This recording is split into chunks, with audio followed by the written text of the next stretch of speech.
দর্শক, তীব্র লোডশেডিংয়ে বিপর্যস্ত জনজীবন। আমরা গাইবান্ধা এবং ঝিনাইদহের পরিস্থিতি নিয়ে জানবো। আমাদের সঙ্গে ঝিনাইদহ থেকে যুক্ত হচ্ছেন সহকর্মী সাদ্দাম হোসেন। সাদ্দাম, তীব্র লোডশেডিং, ভোগান্তি তো রয়েছে, কি বলছেন এলাকাবাসী?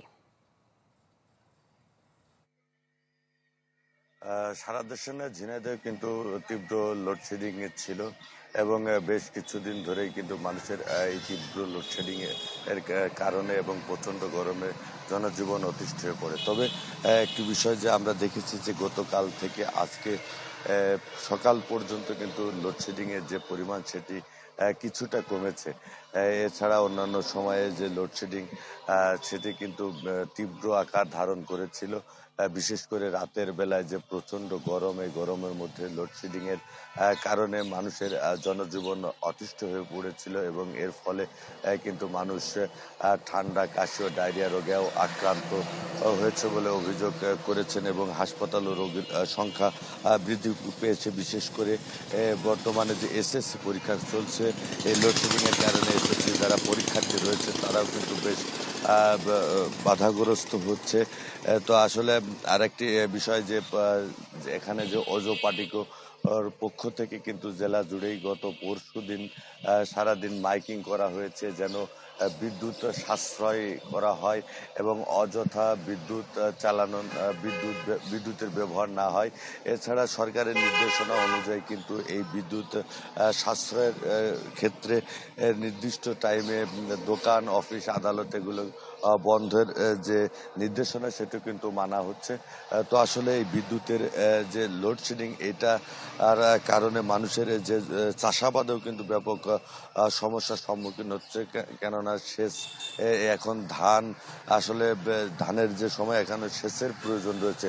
তো আসলে এই বিদ্যুতের লোডশেডিং যেন দ্রুত সমস্যার সমাধান হয় সেই বিষয়ে ঝিনাইদহ জেলাবাসী কিন্তু দাবি করছেন। তো আমার কাছে ছিল লোডশেডিং এর সর্বশেষ পরিস্থিতি। সাদ্দাম, ধন্যবাদ আপনাকে। এবারে গাইবান্ধার খবর জানাতে আছেন সহকর্মী আসাদুজ্জামান। আসাদ, জানাবেন। কি বুঝলেন ভাই? অনলি যেটাই চাই।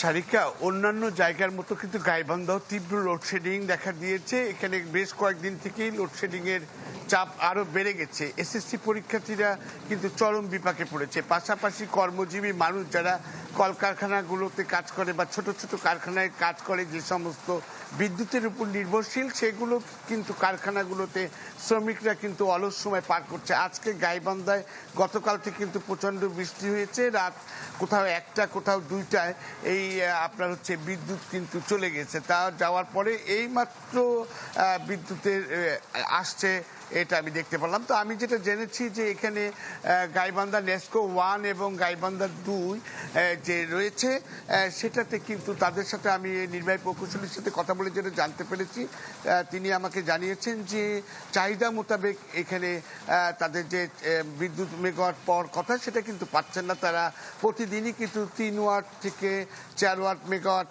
কিন্তু বিদ্যুৎ পাচ্ছেন না তারা, চাহিদা থাকার পরও। তো এর জন্য কিন্তু গ্রাম অঞ্চলে কিন্তু আরো বেশি শহরের চাইতে লোডশেডিংটা তীব্র। তো সেখানে যেহেতু কলকারখানাগুলো রয়েছে সেখানে কিন্তু অলস সময় পার করছে, কখনো 1 ঘন্টা থাকছে। এখানে গাইবান্ধা শহরে 8টি ফিডার রয়েছে এবং এই 8টি ফিডারের মধ্যে ঘন্টায় ঘন্টায় কিন্তু বিদ্যুৎ থাকছে, আবার বিদ্যুৎ থাকছে না। এটাতে সবচেয়ে বেশি যে এসএসসি পরীক্ষার্থীরা রয়েছে তারা কিন্তু চরম বিপাকে পড়েছে। তাদেরকে মোমবাতি জ্বালিয়ে বা কুপি বা আলোর অন্য আইপিএস এর আলো জ্বালিয়ে কিন্তু তারা পড়াশোনা করতে বাধ্য হচ্ছে। পাশাপাশি যেটা আমি জানাই যে এই শহরের চাইতে কিন্তু গ্রাম অঞ্চলের লোডশেডিংটা তীব্র রয়েছে। পাশাপাশি আরো শহরের যে আপনার কারখানা, বড় কারখানা রয়েছে বিসিকগুলোতে, সেখানে কিন্তু উৎপাদন কমে গেছে এবং আপনার মালিকরা বলছে যে শ্রমিকদেরকে তাদেরকে টাকা দিতে হচ্ছে। এই ছিল এখনকার মতো গাইবান্ধার লোডশেডিং এর খবর। আসাদ, ধন্যবাদ আপনাকে। দর্শক, তীব্র লোডশেডিংয়ে বিপর্যস্ত জনজীবন, আমরা গাইবান্ধা এবং ঝিনাইদহের খবর জানছিলাম।